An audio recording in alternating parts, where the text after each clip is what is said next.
İlahi, gecənin zülmətini səhərin nuru ilə yarıb bizi işıqlığa çıxartdığın üçün sənə həmd olsun.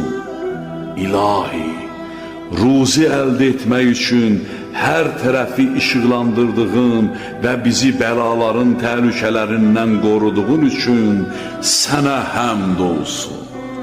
Biz və bütün yaranmışlar gecəni geridə qoyub səhəri açdıq.